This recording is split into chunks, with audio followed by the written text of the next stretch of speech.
So we're back with another episode, guys. It's been a minute. We've taken a hiatus. I can't even talk right now because I'm so excited, but we pretend like we don't know what we're doing, even though I'm pretty sure we're on episode 23 right now of the Not an Accident podcast. One thing, because I review my old podcast to try to get better, is I don't think I ever introduced myself. So I'm attorney Kevin. And today we have a very special guest. We got Austin Medlin in the house. And he is, I'm gonna just hold on real quick. He is a high ticket sales guru, coach, all around good guy. He is the founder and owner of closedsales.com. And he's going to give us some information today on being a real coach. And I say real because we're going to get into that and talking about closing high ticket sales so you can go and change that life. I saw one girl, and we're going to get a lot deeper into it. Like I said, you brought her from $2,000 to $3,000 a month. She was living in Fort Lauderdale to $20,000 to $30,000 a month. She did a testimonial with you. So welcome, my man. Thank you. I appreciate it. Yeah, that was Katie you were talking about. She was a fantastic client. Yeah, no, that was, I saw, obviously I do a deep dive into my guests, and, I don't like those podcasts. And we kind of talked about in the beginning where you're just like, hey man, tell me about yourself. And, I come here to give information to the people and kind of ask more pointed questions. So I do my research. One thing I liked about your content is the testimonials, and not just like Susie Smith said, Austin's a great guy, and you put it on your website. Like, you actually did interviews with your clients talking about the process and, what you provided them and what they got out of it. So before we go into that, tell me what got you into high ticket sales. And for the audience that doesn't know, what is high ticket sales? Sure. Yeah. And like you were talking about with the podcast stuff, like I call that VPS, value per second. Yeah. So absolutely. I'm always chasing value per second. Like when my clients go through my backend modules, it's hyper edited where everything is just sliced and diced. So it's just every second. It's just value. There's no downtime. So if we can accomplish that over the next little bit together, I think the audience will be in a good place. Well, I think we're definitely, now you put the challenge out there. So now I have to. Got to do it. Let's rip it. So yeah, I got into high ticket sales. Long story short, been an entrepreneur my entire life, right? And I just never had the right vehicle, but I always had the right ambition. I'm willing to work 24 hours a day. I'm willing to not sleep. I'm willing to forego friendships. Like, I'm willing to just go all in on business and work. I don't mind that. I actually enjoy it, and I find a ton of fulfillment from doing it. Problem was, I never had a vehicle that aligned with my passion and my dreams and my skill set and what I was willing to do to get to where I wanted to go. And I was running a landscape company here in Tampa, took it over from my dad. We scaled it up to about $3 million a year. Wasn't happy. There's 32 employees, 10 trucks, 600 clients. It's hot. We're in Florida. It just wasn't it. And I want to stop you right there. And I've looked at those things and trades I think are absolutely wonderful. But the biggest challenge, and you may agree with, is the human capital perspective. 32 employees, running all those people. You go there, they didn't show up. It's hard. It's hard. Very, very difficult. And obviously, I'm not saying employees are a bad thing or you shouldn't have them. It was just the people I was dealing with, like, we're not talking about college educated people who are like, understand, like, if I get a job, I should probably show up to work the next day and not just no call, no show. Right. And I was also young, and I was like, I can't travel. I'm stressed. And what really put it on display was my ex at the time won us with her network marketing company a trip to Mexico. Okay. And so we're in Mexico, and all these people are making all this money, hundreds of thousands, some of the millions of dollars a year. And they're so happy. They're sitting on the beach, they're drinking margaritas, not a care in the world. And I'm on FaceTime with my head foreman, and I'm like, no, the palm tree doesn't go there. Move it to the right, twist it a little bit. And I'm like laying out plants on a FaceTime. Like, what am I doing? Exactly. And it just hit me. I flew home Sunday. I quit Monday. Didn't even give my dad a 2 weeks. Still feel kind of bad about that. I was like, I can't do this for another day. I'm burnt out. I'm exhausted. I have no idea what I'm going to do. Did you buy him something cool these days? Did you make up for it? I've made up for it. There you go. Okay. Many of times. I'm sure, I was going to say, I'm sure he's forgiven you by now. So. Yeah, I've made it up to him many of times over. Cool. So my ex at the time was an online fitness coach, and she's like, what if we started a business coaching program? You understand business, I understand coaching, and we did that. So we did. We made $111,000 in 60 days just from promoting it on her social media. No way.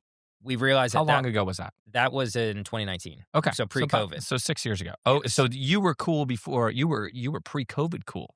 Sure. Yes. Yeah. Before the online space blew I'm going to up. get canceled. We're 5 minutes into this. Great. Yeah. I love that. Yeah. And so, we did that. We realized very quickly we should just be partners, not business partners. And then she had the idea. She's like, hey, why don't you do high ticket sales? And I was like, boats, cars, houses. Like, what is a high ticket sale? And she's like, no, there's all these other coaches just like us, but they're way bigger and they have sales teams and they will book calls on your calendar. You just have to show up and close them. And so I reached out to our mentor at the time. His name was Yaya. Ty Lopez, Wes Watson, and those are probably the most controversial figures, but I get the high ticket. Yes. So, but no, I reached out to my mentor, who was an online coach who was kind of teaching us the business side of things for the business coaching that we launched. And he was like, oh, I have a plug. I'll put you in touch. All they do is staff high ticket closers all day long. So they introduced me to this guy, Mike Mark. Mike Mark's like, yeah, man, we'll do an interview. And then he plugged me in and just started getting me opportunities. And then the first company that I pretty much worked for, there was one small stint that didn't work out because they weren't at scale. But then the next company I worked for, they're already at $300,000 a month, teaching marketing and YouTube ads specifically to business owners and entrepreneurs. And then we scaled that company from $300,000 a month to $1.7 million a month in the next 2.5 years.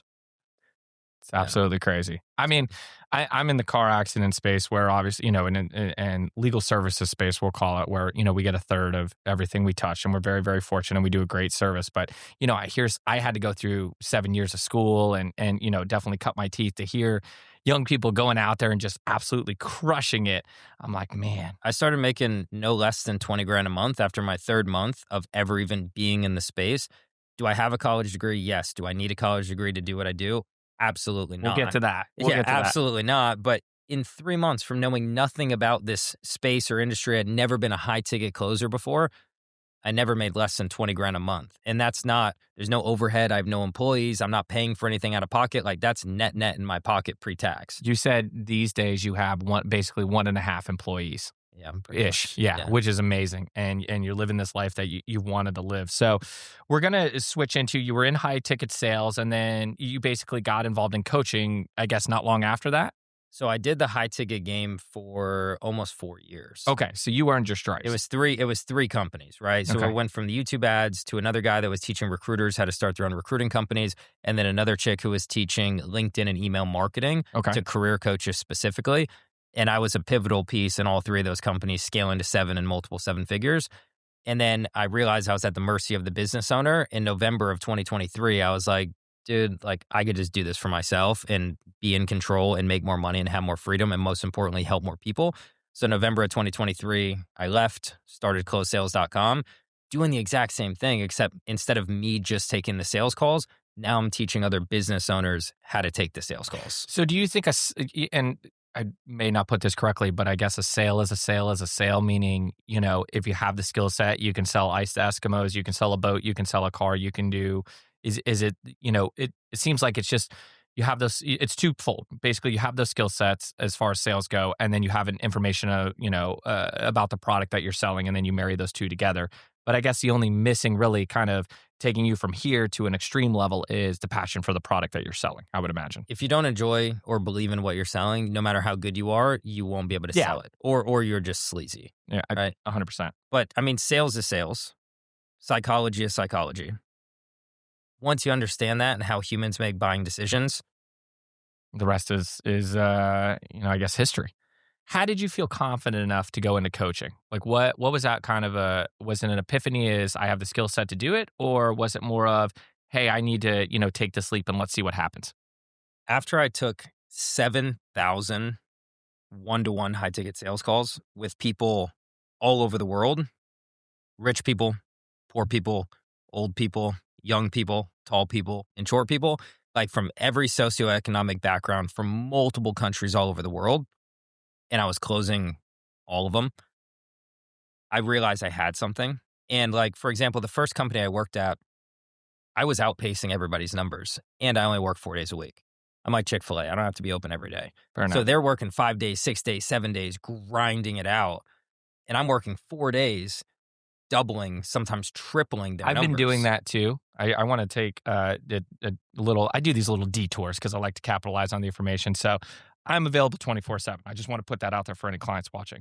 But I have been just putting in like 10 to 12 hour days, Monday through Thursday, and then kind of, got my phone on, checking emails and stuff like that, but putting in a little bit different effort on Fridays because I market on Saturdays and Sundays too. I'm going to car shows, I'm going to events, so technically I'm 7 days, and then obviously always have my phone. But it has been so much better for my mental health to kind of have that little, Friday I can kick off and, hey, let's go do this or take the kids out, pick up my son from school, all those fun little things. So, That's how you recharge the yeah, batteries. I mean, and I was super against that too. I'm like, I was the Hermosi kind of like, gotta work 6, 7 days a week. You got 12 hours a day. You gotta grind and stuff like that. And I got to the point where it's like, Dan Martell, which I fanboy out on.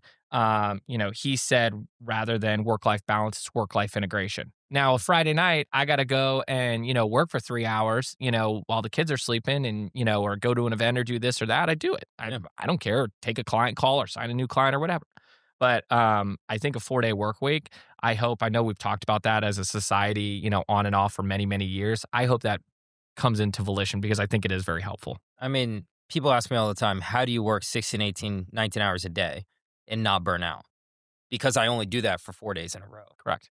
And I think examining it like that, I think you honestly get more out of it. How many people, get halfway through a project and it's like, oh, all right, I'm at my 8 hours. Like, see you Correct. tomorrow. And it's like, And then they kill their momentum. correct. And I've noticed I'm like, hey, I'm just gonna stay till 8 o'clock tonight, in the office, call the wife, obviously, send some Uber Eats, maybe some flowers. Love you, baby. And but I'm gonna stay till 8 o'clock. I'm gonna get this project done. And on top of that, my next day starts better and I don't sleep like crap that night. Yep. Because I'm horrible at putting projects out of my mind. You know what I mean? I get that racing brain. So, Same way. or I end up at the office at 3 or 4 o'clock in the morning, grinding it out so I can get that project done and work my normal day. But here's the difference, right? When you go home to the wife and kids, after completing everything, and now your brain is empty of work, you can be far more intentional with spending 100%. genuine quality time with your 100%. family.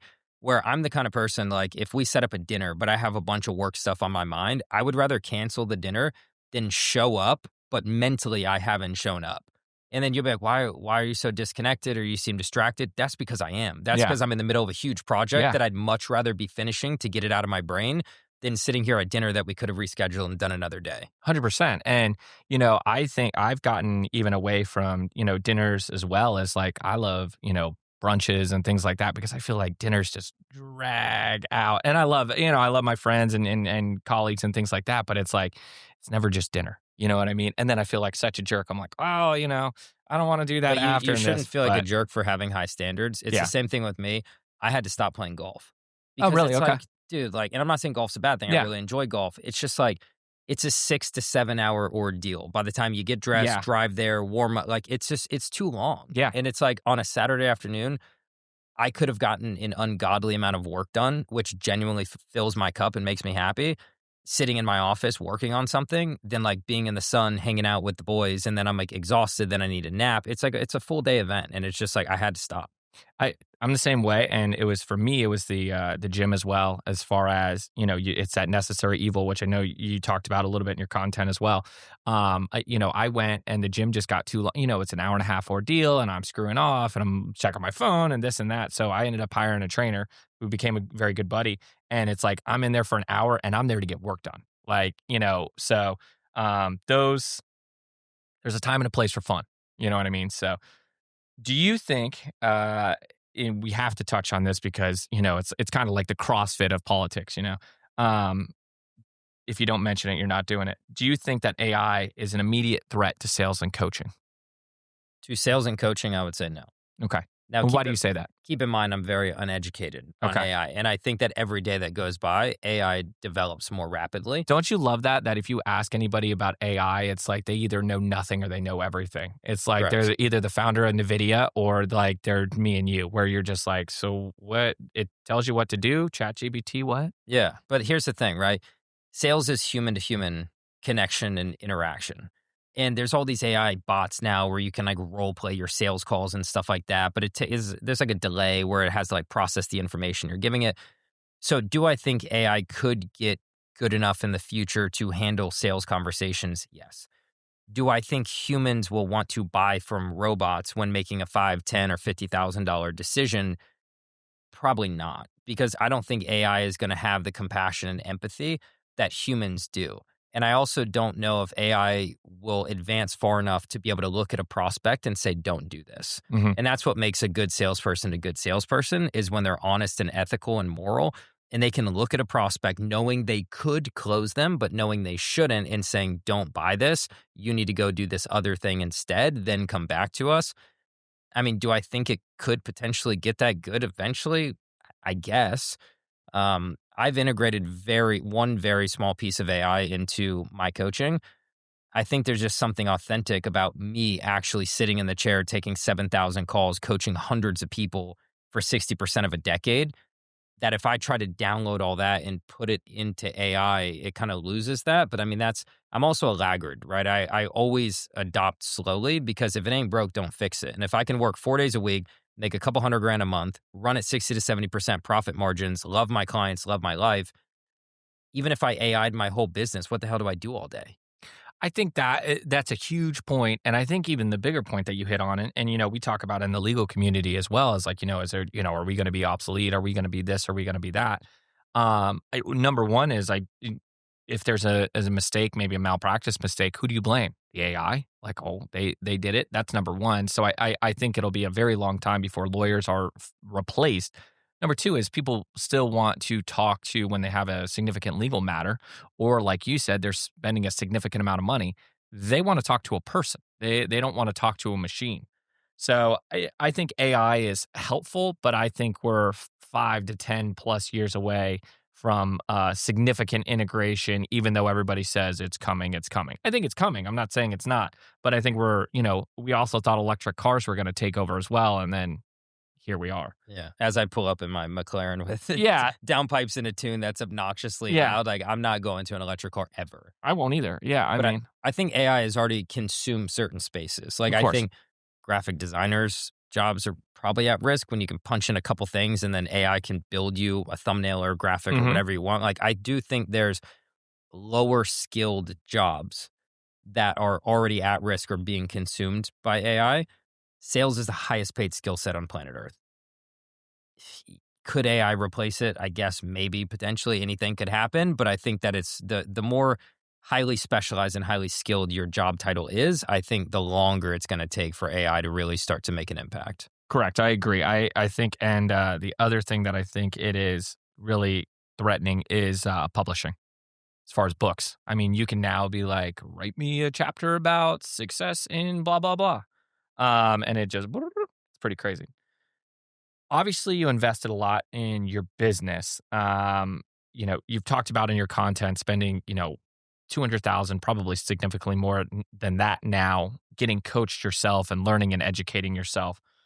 When did you start figuring that you could start enjoying things and buying maybe a dream home or buying the McLaren? When did that start happening? I've always tried to enjoy life. In college, I was dating a girl. It was the first girl I ever loved, and we were together for a year and a half, and she got hit and killed by a car. Oh my gosh. And I think in that moment, I realized that life is short. Yeah. And I always was the egotistical, oh, I'm invincible, like I'm young, live it up. But I think in that moment, there was like a paradigm shift where I was like, man, on display, life is fragile. And so do I want to work hard? Yes. But I think everybody dies twice. Once when your physical body leaves this world, once when people stop saying your name. And so when I die, what do I want to be remembered for? I could die on the way home today, or it could be in 10 years or 50 years from now. I have no idea. And that's the thing. We never know. We just think and hope that it's in the future, but we don't really know. So if I were to die today, what do I want to be remembered for? Is it like, oh man, he was such a hard worker? Or is it like, man, that guy lived life to the fullest. He maxed it out. He served his clients. He had a big heart. He cared about people. Like, how do I want to be remembered? Right. And so I've always tried to live my life. When I was a sales rep, that was the first time I started making money. It was like 2019 going into 2020. So I started making a little bit of money. So I had a little bit more fun. I could, do more things and more trips or better dinners or whatever it was. Now I'm at the point where I've optimized the business and I've optimized my life for convenience with as minimal headaches and inconveniences as humanly possible. Like my personal assistant cooks and cleans and takes care of the house and does pretty much everything. Like, hey, can you renew my passport? Hey, can you update the jet ski registration? Like whatever it is, that's all optimized and taken care of. And then my business assistant takes care of everything in the business, onboarding new clients, sending contracts, running credit cards, whatever it may be. So I just get to focus on the things that I enjoy, which is selling new clients in serving existing clients and then thinking creatively to scale the business. Like that's what I enjoy. So that's fun. You said, how do you enjoy your life? Well, that's one of them. And then I also have optimized everything where I have enough money and enough time where I can do other fulfilling, fun things, whether it's jet skiing or boating, hanging out with friends, doing a snowboard trip, whatever it is. But I'd say in 2019, 2020 is when I could actually kind of enjoy. And then when I launched my own company, scaled it up, when we first did like the first $100,000 month, I was like, okay, this is good. Like, Yeah. I don't have a wife. I don't have kids. Life's different. Yeah. Like, I could eat at any restaurant I want to eat at. I don't have to look at the price of anything on the menu. I could buy pretty much whatever I want to buy. I could just kind of no headache, right? I think Joe Rogan said, he's like, my favorite thing about money is having enough of it to where you don't have to think about it. I can go to a restaurant or the mall or whatever, and it doesn't matter. I don't have, oh, wow, that's a $300 Wagyu filet. If I want it, I can get it. And I think that peace of mind is really, really powerful. I agree with what you're saying completely. That was step one for me as being once I started having success, it's like I could, do what I wanted to do when I wanted to do it. Now it's kind of split into this twofold where it's like, how can I get the maximum fulfillment for the least amount of either effort or, monetary expense? And then my second thing is, how can I get creative to build my nest egg in order to sustain this lifestyle for as long as possible? So that's where, with the wife and I have talked about, hey, maybe we should look at, what 2026 looks like. What is our expenses? Where can we, not because we need to cut or anything like that. It's more so, how do we get, how are we optimizing our life to get the maximum out of it? You know what we call that? What? Maturity. Yeah, exactly. It's And like, yeah. people aren't thinking about the future, right? And that's why I think my industry of coaching gets a really bad name. Mm-hmm. Because there's all these young kids that they're making money, Mm-hmm. right? Maybe $100,000 a month, A 500 lot, grand a yeah. month, $1 million a month, whatever. I know a lot of them Boom, personally. $15,000 a month condo in Miami. It's like, Yeah, and it's What? like you're renting a penthouse and renting a car and renting all these things, and it's difficult, right? Because we talk about life is short. So if they were to die tomorrow, they lived it to the max, but there also is a balance of hedging your bets for the future. And I teach this to all my clients. I'm like, look, you just had a record breaking month. Maybe it's 30 grand, maybe it's 300 grand. I don't really care. That doesn't mean next month we will also break a record in stack cash. Put cash away if you want to put it here, there, Yes. wherever. I'm not a Yes. financial advisor, but save the money, hoard the cash, invest it into yourself and into your business. But you should have this nest egg where if business went to shit, you can survive for 1, 2, 3, 4 years, and not just survive, but you could travel, you could eat at the restaurants, you can maintain your lifestyle that Maintain you're the living today appearance. Yeah. for years. And that's what I did. I was like, I'm still going to have fun, but I always need to pull money out. Every Monday, I put money into a high interest savings account. Every single Monday. I did it this morning, 5:30 a.m. Yep. Right. So it's like I want to stack cash to have a nest egg to where I call it insulation, right? I'm insulated. My business could get shut down tomorrow. I could live for another 2 years, probably buy another supercar and just keep living my life, which allows me to then make better decisions for what my next move is going to be. If you have no money and no cash and you get fired from your job or your company goes under, what do you do? You're kind of just shit out of luck. And then you have to, out of desperation and scarcity, go take the first job or the first opportunity, even if you don't enjoy it. It's just not that fun. It's not exciting. And I want to disclaim this before we get into it. I know there's some people struggling out there. I know there's some people having difficulties and things like that. So we're not talking negatively about money or your situation. I'm a lawyer. I have to put this out there. I'm going to get 9,000. You don't know what it's like. I understand there's some people struggling out there, and that's why we're having conversations like this. So hopefully you can put yourself in the best position and do better for yourself and your family. And I agree with that completely. For me, my next, and I'll put it out there, my next goal is for my investments to make me $25,000 a month without touching my nest egg. Yep. I want a $25,000 because I know that I can live and I know a lot of people, $25,000 a month, that's crazy or whatever. I'm not talking about your financial situation. I'm talking about my own. I know that I can live a fantastic, incredible life for $25,000 a month, setting that as a floor.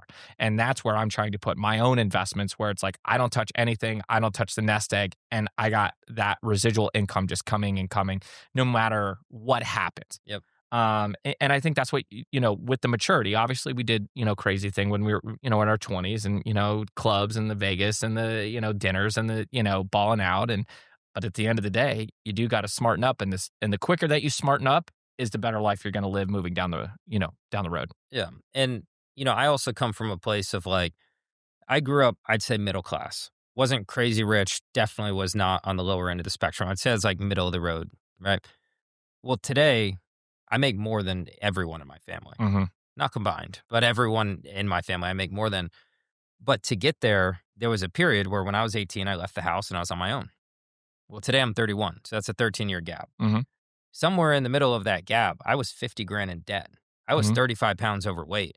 I was absolutely miserable and mentally down bad and just not the human that I am today.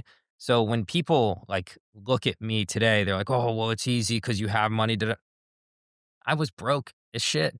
I was 50 grand in debt. I had so much anxiety not knowing what I was going to do with my life. There was a period where when I quit the landscape company, there's like a 6-month period where I was unemployed, racking up debt just to survive and live. And I had so much ambition and no idea where to channel it and put it. I just knew it wasn't landscape. And I remember driving to the gym one day and just breaking down, having a panic attack in the gym parking lot with no idea what I was supposed to do. And I'm like, I will work 24 hours in a day. I don't care. I just don't know what to do. And then that's when I found the online space and online coaching and the high ticket space. That's when everything changed. And what I tell people, if I was in that gym parking lot and I knew that I was 3 months, 4 months, 5 months away from my life radically changing, I wouldn't have anxiety about it or be sad about it. I would just be like, great, I'm 5 months out from having a radically different life. Let's just enjoy the day I have now. So I think people are a lot closer than they think they are, but they build this insurmountable challenge in their brain of like, well, here's where I am. How could I ever get to here? It's like you could be one book away, one mentor away, one mindset shift away. There could just be one random conversation with a random person that finally just clicks and you radically change the trajectory of your life. A lot of people just think it's impossible, or they look at people who are successful in their eyes and they're like, oh, they got lucky or they got this. And they just make up excuses as to why they could never do it. So guess what happens? They never do. Yeah. Oh no. And a couple of things with that. So I was got my license in April of 2017. Between April of 2017 and December of 2017, long before any Lamborghinis or and Porsches or anything like that, I made a whopping $12,000 that year. We were living in my wife's uncle's house. She wasn't even my wife; she was my girlfriend at the time. We were living in her uncle's house, and she was working, and we were doing everything we could. And I knew that I had to keep my nose to the grindstone. And Bill Ackman, I think, says it best when he had lost billions of dollars on an investment. He's going through a divorce. It's one of the hardest times in his life. And he said, I knew to get through it that I just needed to keep making forward progress every day. Yep. And it's just one foot in front of the other. You just can't give up, and you can't let those kind of demons take over, and those negative thoughts. But with what you're saying, I want to capitalize even more on the here to here. The problem I think people have is they want to go from $0 to $100,000 a month. Correct.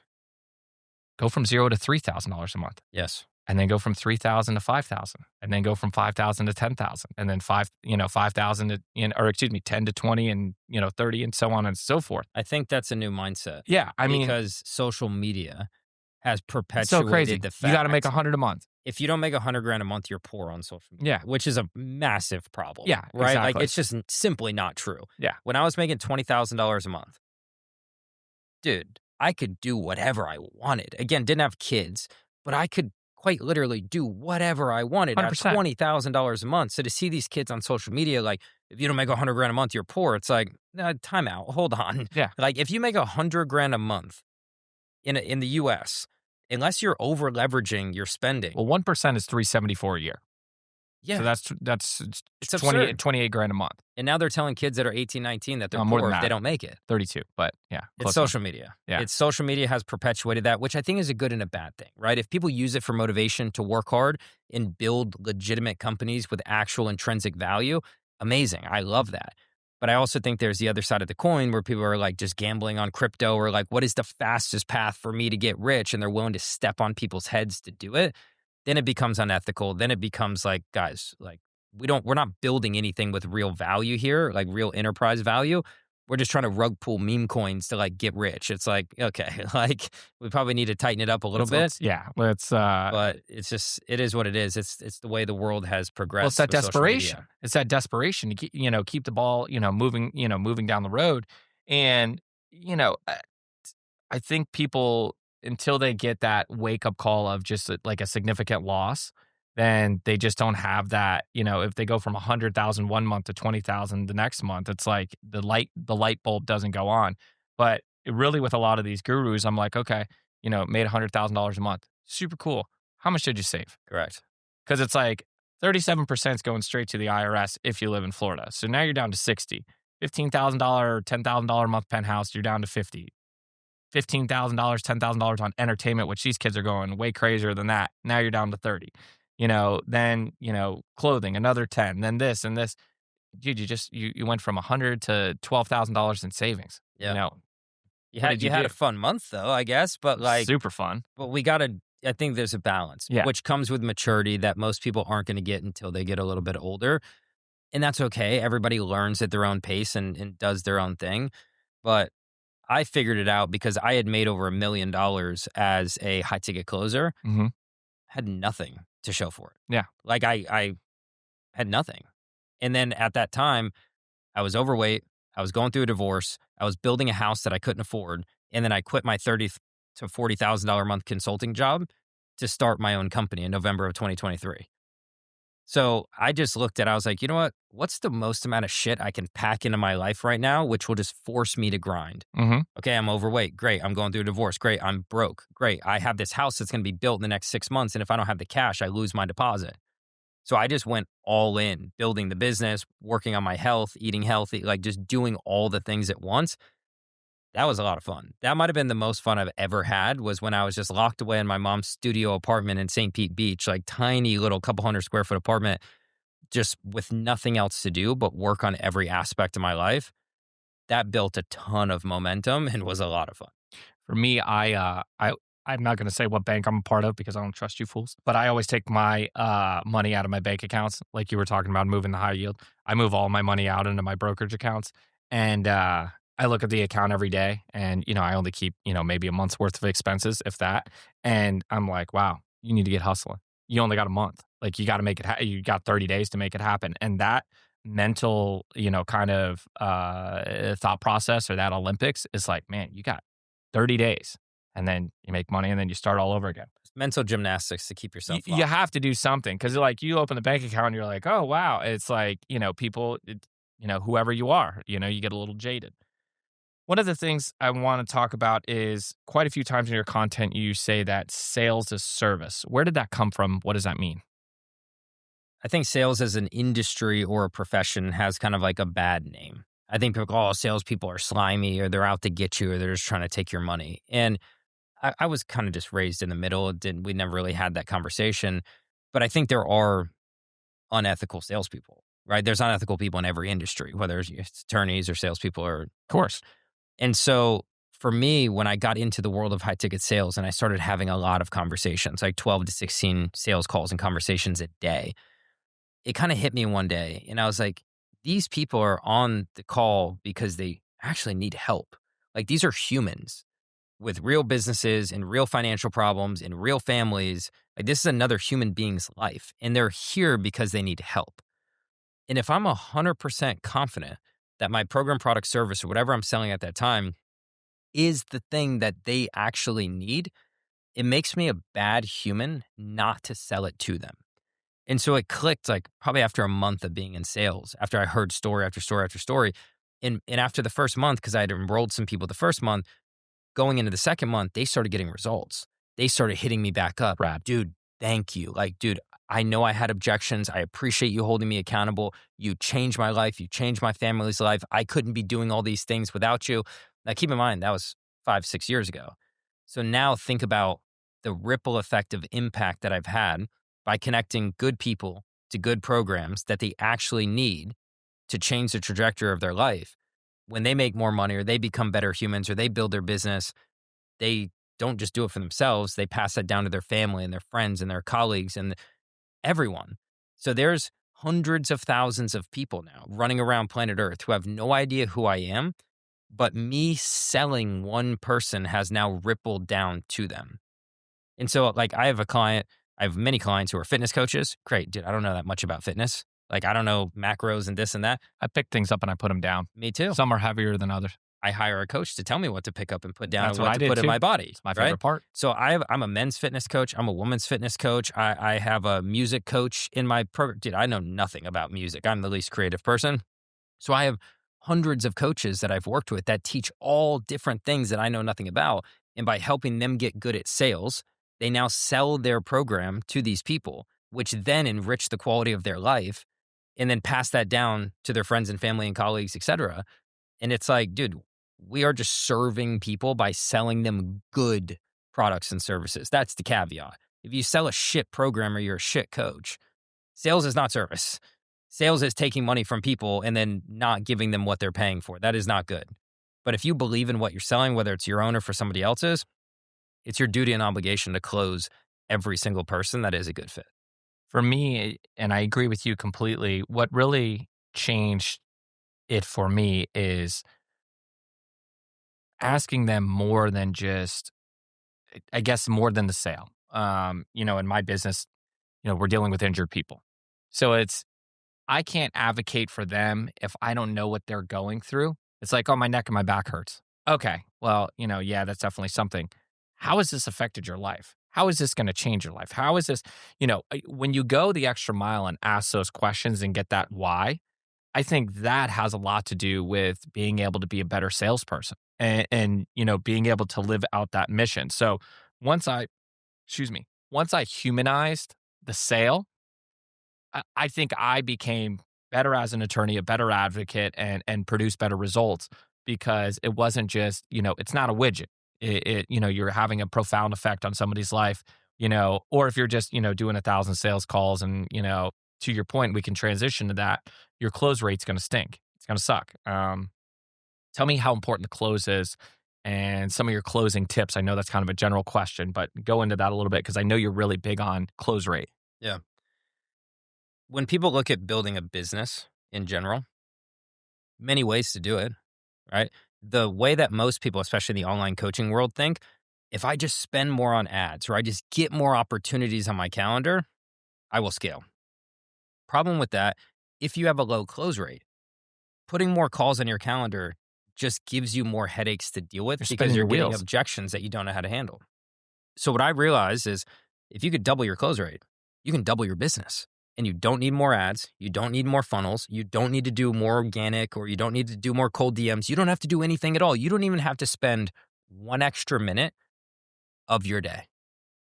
Tell me a mechanism or a lever that you can pull where you can double the size of your business without spending more money or spending more time or hiring more people. There's no other mechanism on planet Earth except one, which is doubling your price. Mm-hmm. But if your close rate is low, you're not going to have the confidence to double your price. So what I do with my clients, it's a 4X. It's really simple. Step one, double the close rate.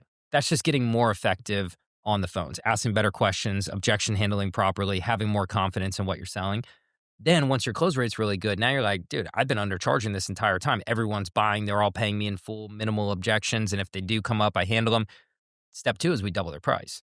If you double your close rate and double your price, you just 4X your business again without any more money, without any more marketing, without spending an extra minute of a day because you were already on the phones taking sales calls anyway.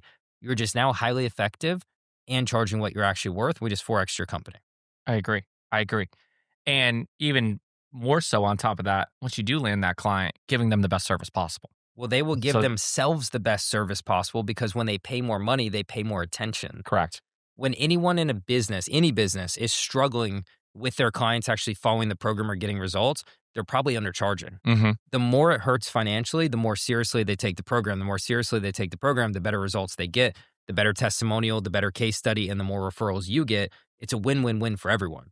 When you undercharge, the opposite happens. It doesn't hurt financially, so they don't really take it that seriously. And then someone will ask them, hey, how'd that program go? It was all right. No, the program was badass. You didn't apply yourself because you didn't pay enough for it. Yeah, I'm going to pay attention a lot more to a $5,000 program than a $500 program. I take care of my McLaren a hell of a lot more than I take care of my truck.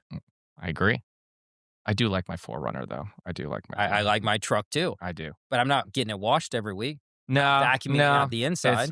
it's very dirty. The Yeah. starter's starting to go out. I'm not really motivated to go fix it. I just don't care that much. It's a 2012. I you know, I never I always thought that was gonna and my business is fixed, so my business outside of it. I always thought that was a very scary thing to charge more money because it's like, well, you wanna bring people in the door, but it's like, you wanna bring one person in the door for $5,000 a month and work 2 hours on I'm just throwing out example, 2 hours on that, so your hourly rate's 2,500, or you wanna spend 20 hours bringing in, 20 people and your hourly rate's $250. Correct. You know what I mean? So, yeah, I get exactly what you're saying as far as, raising your price. Obviously, you gotta get better at the close, but raising your price in order to and if a couple people fall out, they probably weren't that serious anyway. So life Correct. happens. And you can always go back to lowering your price or you can always find the right fit. It's not a set forever type deal. Correct. And people don't realize if somebody will pay you 3, they will pay you 55. Yeah. If they will pay you 4, they will pay you 8. Yeah. The cost at that point is so I get people are not as price sensitive as they used to be, Right. as 30, 40 years ago. A dollar compared to $5 is looked at a lot differently, than, it was 20, 30 years ago. Yeah. When did you, switching gears a little bit, when did you feel successful? I mean, it's a tricky question, right? Because if I sit here and say I feel successful, that could, if not looked after, create complacency. So I'll be careful with my answer. I think when I felt like I had reached the next level, and I think there's always more levels to reach. I think for me, when I felt like, man, like I've achieved a new level, my mom told me, I know you want to buy a supercar. Don't do it until you buy or build a house. And that was her financial advice to me. So I built my house. Shortly after that, maybe I think it was April, 5 months after that, I bought my supercar, which, by the way, was on a canvas on my wall for 5 years. It wasn't an impulse buy. The same color, make, model, spec, year, everything was on a canvas for 5 years in my office. So, like, that was the exact one that I wanted. It was by design, manifested it. It wasn't just a random Monday. I woke up, I was like, let's go splurge some money. But when I was in my house, decked it out the exact way that I wanted. Because I'm single, right? So it was like everything I wanted. I got guns all over the house, got AR-15 up on the wall. That's Like, awesome. I got bubble walls and LED lights. It's exactly what I wanted. And then I had my house and I had my car and I had enough money left over to go do both of those things twice more, again, if I wanted. And I could go to the restaurants I wanted to go to and do what I wanted to do. I would say in the world's eyes, I was successful. I would say in my eyes, I was like, I've reached a new level and I will do everything in my power to protect this level because it feels really good. And all of that was made possible by being good at sales, in closing people, in serving them with ridiculously high amounts of client success, which makes me feel really good. Like, I sleep so good at night knowing the only way I have money is by helping people. Between me and my clients, I stopped counting when we crossed $100 million in cash from sales in the online coaching industry specifically. And I will only work with people that have good programs, good products, good services, which means a shit ton of people have bought programs because of my sales training, which has enriched the quality of their life. So all the things, the material things, the lifestyle that I have is impossible without helping people and helping a lot of them at a big scale. I had a client I talked to on Friday, and she asked me what she was looking at in her pocket after doctors were paid and attorney's fees and everything. And I told her the number, and she goes on the phone, "Holy shit." And I was like, "Is that a good holy shit?" And she goes, I can't believe what you guys have done for me. Like, you have no idea, like, how hard it's been. And, I can get this. And, she lost wages and things like that. And she said, "You have no idea." And I said to my closeout manager was on the phone as well. And I said to her after we got off the call, I said, "I want as many holy shits for the rest of the year as possible. I want clients to be blown back with the results that we get them." And that's what it's about. All the, and it comes with maturity. I mean, we've said it multiple times, but all the, the McLarens and the Lamborghinis and the houses and all that stuff is amazing. But if you don't have that passion, that, service mentality, that customer service mentality, and, that just, want to help people, provider. dude. Yeah, Just want to helping help and people. doing right things. I mean, you have to take a step back. And I think you've definitely done that. And it's like, wow, I just brought X from $2,000 to $3,000 a month to $30,000 a month.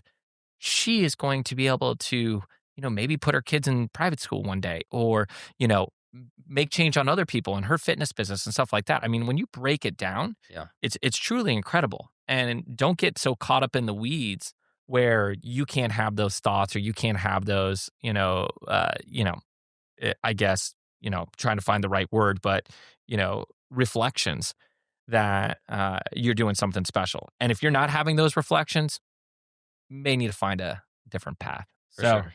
Yeah. the last question that I have for you, this has been absolutely incredible. And again, I can't thank you enough for your time.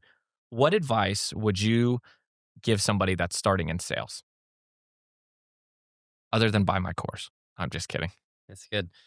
If they're starting in sales, they have to be in it for the right reasons, which is serving people. I think right now, especially in Tampa, no hate, but there's a lot of people in the insurance space. And I think the ones that really succeed in insurance, whether it's life, health, whatever, they actually give a shit about the people they're selling to and about the program or product that they're putting these people into. And I think those people rise to the top. But I think there's an overwhelming majority of like newer people in like the life and health insurance space who see it as a way to make money, not as a way to help people. And if you don't love what you're selling, it's going to be very hard and very inauthentic to go sell it. And so if you're in sales, find something that you love. I don't care if it's cars or houses or courses or insurance. I don't care. Find something that you genuinely love that you will die for.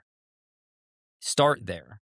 Once you understand what you're selling and you realize you're selling to humans that actually need whatever it is you're selling, go all in. Find a mentor. Could be your upline in your company. It could be a CEO, whoever, right? Find a mentor, pay them whatever they're asking for, and learn from them because that will dramatically collapse the learning curve and get you to where you want to go.